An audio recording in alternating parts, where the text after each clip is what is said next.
بسم اللہ الرحمن الرحیم۔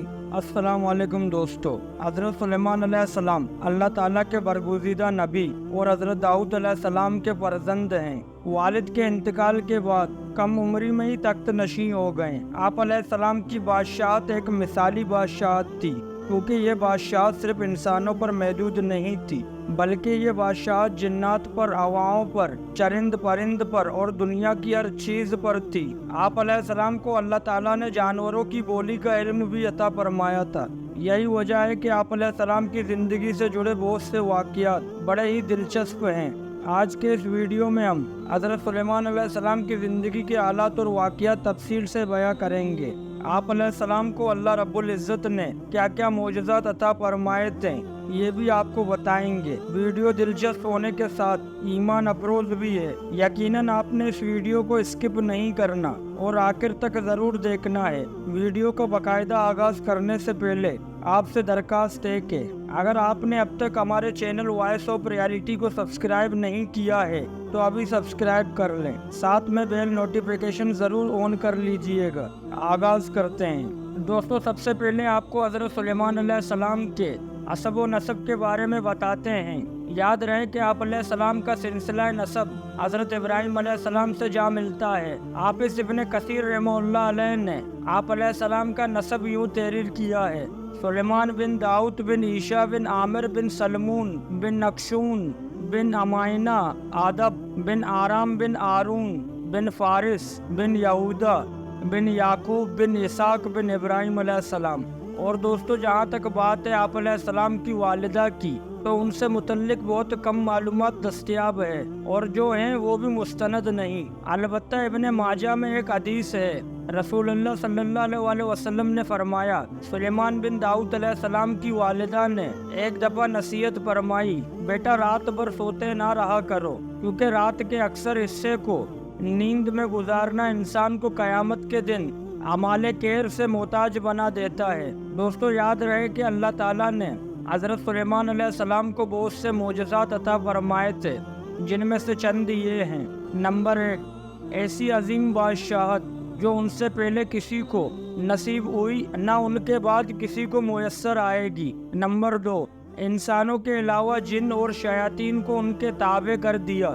نمبر 3، ہر طرح کے جانوروں کو نہ صرف آپ علیہ السلام کا فرمانبردار کیا، بلکہ ان کی بولیوں کو سمجھنے اور بولنے کی صلاحیت بھی عطا فرمائی۔ نمبر 4، ہوا کو مسخر کر دیا کہ آپ علیہ السلام ایک مہینے کے مسافت صبح شام میں طے کر لیا کرتے تھے۔ نمبر 5، ان کے لیے پگھلے ہوئے تانبے کے چشمے جاری کر دیا گیا۔ اور دوستو، آپ کو یہ بتاتا چلے کہ قرآن مجید کی 7 سورتوں میں 16 مقامات پر حضرت سلیمان علیہ السلام کا تذکرہ آیا ہے۔ سورہ بقرہ، سورہ نساء، سورہ انعام اور سورہ سبا میں ایک بار، سورہ سعد میں 2 جگہ، سورہ انبیاء میں 3 بار، جبکہ سورہ نمل میں 7 مقامات پر آپ علیہ السلام کا ذکر ہوا ہے۔ روایت میں آپ علیہ السلام کے بچپن سے جڑا ایک عجیب واقعہ ملتا ہے۔ حضرت سلیمان علیہ السلام کو اللہ تعالیٰ نے علم حکمت، فہم و فراست، فتن و دوذہانت اور بے پناہ قوت فیصلے سے نوازا تھا۔ ایک مرتبہ حضرت داؤد علیہ السلام کے دربار میں 2 افراد ایک مقدمہ لے کر حاضر ہوئے۔ ان میں سے ایک بکری والا اور دوسرا کسان تھا۔ کسان نے دعویٰ کیا کہ اس شخص کی بکریوں نے میرے کھیت میں گھس کر اسے تباہ و برباد کر ڈالا۔ حضرت داؤد علیہ السلام نے اپنے علم تجربے کے پیش نظر فیصلہ دیا کہ کھیتی کے نقصان بکریوں کے ریوڑ کے قیمت کے برابر ہے، لہذا بکریوں کا پورا ریوڑ بطور تاوان مدعی کو دے دیا جائے۔ جب عدالت سے باہر نکلے تو دروازے پر نوعمر حضرت سلیمان علیہ السلام سے ملاقات ہو گئی۔ انہوں نے مقدمے کے بارے میں دریافت کیا اور فیصلہ سن کر دونوں کو لے کر والد محترم کی خدمت میں حاضر ہوئے اور گزارش کی، اگر اجازت ہو تو فیصلے سے متعلق اپنی رائے پیش کروں۔ اجازت ملنے پر حضرت سلیمان علیہ السلام بولے، آپ بکریاں تو کھیت والے کو دے دیں تاکہ وہ ان سے فائدہ اٹھاتا رہے، اور کھیت کی زمین بکریوں والے کے سپرد کر دے کہ وہ اس میں کاشت کر کے کھیت کو اس حالت میں لے آئیں جیسے بکریوں کے چڑھنے سے پہلے تھا، پھر کھیت واپس کسان کو دے دیں اور بکریاں بکری والے کو۔ حضرت داؤد علیہ السلام کو یہ فیصلہ بہت پسند آیا، اور اسی کا تذکرہ قرآن کریم میں یوں ہوا ہے کہ